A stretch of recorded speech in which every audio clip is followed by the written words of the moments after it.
I guess the question is, we know for one, and some people have already been talking about it in the chat. That's kind of why I was like, okay, I'll bring it up.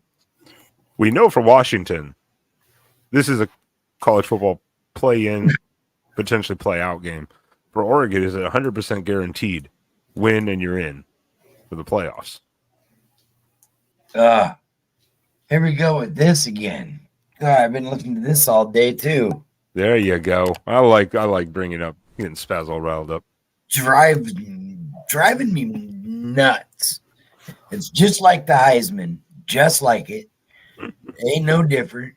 You got anything this side of the Mississippi, it is saying, well, if Oregon wins, they're in. But anything that side of the Mississippi, it's Alabama's getting in. Alabama's getting in. Oregon's not going.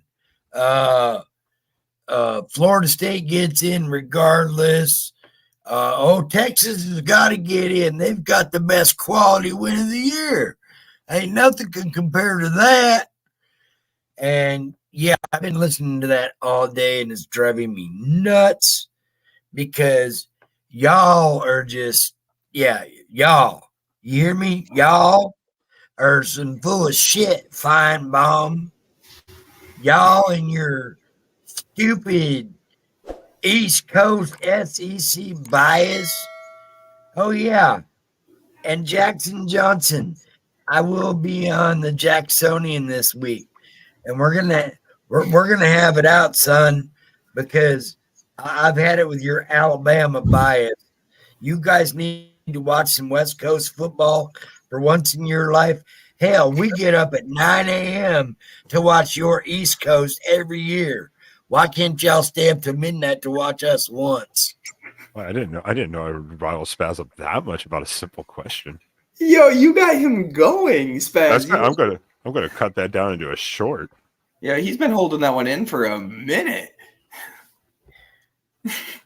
Well, sometimes you just gotta let it out. Hey, I can respect it. I think with the college football playoff, though, the committee has been telling us the same thing for the last 5 weeks consecutively, and that's Oregon is their favorite one-loss team. I see no situation in which Oregon wins on Friday and they don't make the college football playoff. It's going to be tough. I mean, I have listened to the same as like Spaz. I've listened to like every possible scenario on earth, and in all likelihood, Oregon gets in, no matter what. Because and someone just said it. I mean, and we just had it. It's like the committee already is saying that. That's why we've been ranked ahead of everyone else so far. And now Washington is number 3, we're number 5. There's no way the number 5 beats number 3 and doesn't move up to number 4, at least. There's almost no way. There's no logical sense in it whatsoever. The only potential chaos would be Alabama beating Georgia, I think. Because if Iowa beats Michigan, Michigan's going to drop at least 3 spots. At least 3 spots, they're out. But if Alabama beating Georgia is about the only kind of crazy scenario where do they leave Georgia out? But are you going to leave out the highest ranked number 1 team? You just had one loss team who just won their conference over the highest ranked team who didn't win their conference. This year is one of those years where it's like, yeesh. I mean, if Oregon were to get left out, it would be a tragedy. And just, I mean, mind-numbing to us sitting here going, really? But also the unexpected twist was people said, screw it. What if Florida State beats Louisville by a field goal? And then the committee says, screw it. Next year's 12-team playoff anyways. We're leaving you out because you don't look that good.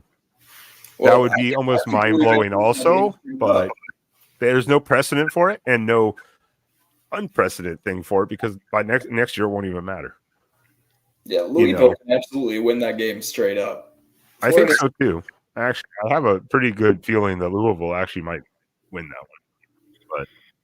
But that would solve their problems. What do we know, right? Yeah, I mean, in this scenario, 6 weeks since it looked like it was going to be Louisville and Florida State, I said once even before Jordan Travis went down, I was like maybe, but once he went down, I was like, I just don't see how they're gonna beat a Louisville team that's healthy. Have they had some crappy losses? Sure. Were they probably looking ahead last week, knowing they were already locked in their title game? Probably. So, and yeah, I think Louisville definitely can win that. Yeah, there's a bunch of scenarios going around, and the question is here: do we flip flop? I guess with like Washington. I don't know. We at least move up to number 4. Well, he's talking about Florida State there. He's like, even if we both win, do we flip? Oh, maybe because Louisville now is down the rankings even further. The question is because they're undefeated. That's kind of the.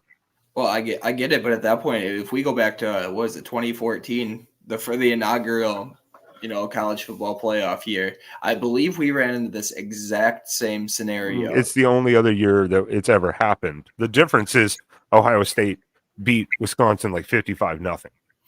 And we very well could see Michigan, put it on Iowa, beating them 45-6, and then this scenario, we could see Alabama beat Georgia. We could see Louisville beat Florida State. And at that point, all chaos is on, so I don't know. I think Michigan's about the safest bet this weekend. Outside of that one, though, we're in for some real chaos potentially this weekend. Yeah, Michigan's definitely, I think, the safest lock for a win. Yeah, by far is the safest. Well, that's what we had too. I had even actually highlighted absolute chaos, and now we kind of went into a little bit. It's not even going to stop after this weekend until the rankings come out Sunday. The late night Saturday shows after all the title games are done are going to be either calm or just chaos, one or the other.